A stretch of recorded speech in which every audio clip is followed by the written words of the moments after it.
Hello नमस्ते, राधाज रसोईघरमध्ये परत एकदा तुमचं मनापासून खूप खूप स्वागत। आजचा जो आता आपण पदार्थ करणार आहोत, एक मसाला पाहणार आहोत। हा इंदोरी स्पेशल मसाला आहे। आज आपण जिरावण नावाचा जो मसाला असतो तो करणार आहोत। वेगळा आहे, पाहूया मग त्याची रेसिपी।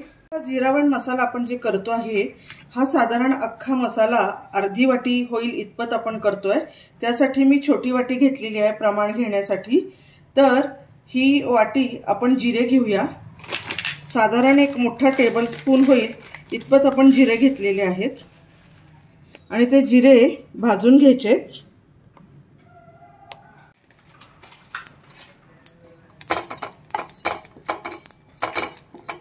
पटकन होतो, चवीला छान असतो आणि इंदोरमध्ये पोह्यांवर, इंदोरी पोह्यांवर आणि इतर सर्व पदार्थांवर अगदी खूप मुबलक प्रमाणात हा मसाला वापरला जातो। ते छान भाजून झालेले आहेत, मी काढून घेते। नंतर एक चमचा होईल म्हणजे एक टेबलस्पून होईल इतपत आपण धने घेतलेले आहेत। ते सुद्धा मस्तपैकी भाजून घेऊया। धने झालेत आपले। थोडा 1 इंच दालचिनीचा तुकडा घ्यायचा आहे। त्यानंतर त्याच बरोबरीने आपण 7 ते 8 मिरे घालूया।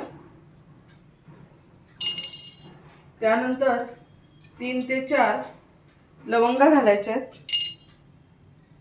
त्यानंतर 2 वेलची छोट्या, एक मोठी वेलची टाकायची आहे। त्यानंतर आणि जावित्री फूल टाकायचं आहे थोडंसं, छान वास येतो। आणि त्यानंतर तमालपत्र टाकूया।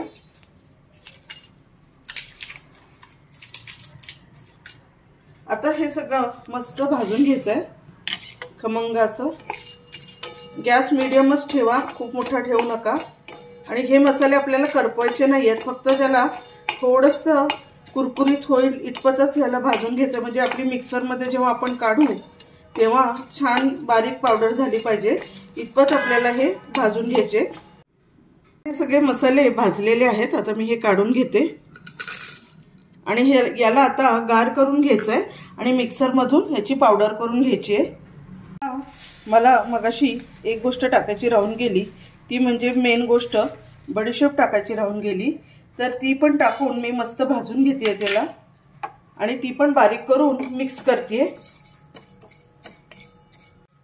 खमंग आपली बडीशेप भाजून झालेली आहे। मी आता ती सुद्धा मिक्सरमध्ये काढून घेते। आता बडीशेप पावडर सुद्धा आपली झालेली आहे। आता बाकीच्या गोष्टी टाकू। त्यानंतर आपण पादिलोण टाकूया, पाव चमचा टाकलेला आहे। त्यानंतर पाव चमचा सुंठ पावडर टाकायची आहे। पाव चमचा आमचूर पावडर टाकायची आहे। आमचूर पावडर टाकून झाल्यानंतर थोडंसं हिंग टाकायचं आहे। परत पाव चमचा हळद घालायची आहे, थोडीशी, थोडंसं तिखट घालायचं आहे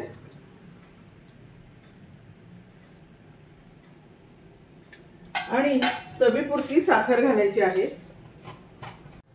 अगदी थोडीशी साखर टाकल्यानंतर सगळ्यात शेवटी आपण करणार आहोत, आपल्याकडे जायफळ आहे ते थोडंसं किसून टाकायचं त्यामध्ये। हे पहा, हे सर्व छानपैकी मिक्स करून घ्यायचं आहे आणि परत एकदा एकजीव होण्यासाठी एकदा अगदी थोड्या वेळासाठी मिक्सरमधनं काढून घ्यायचं, म्हणजे छानपैकी मस्त एकजीव होईल। हे पण मसाला तयार आहे। मी आता हा काढून घेते।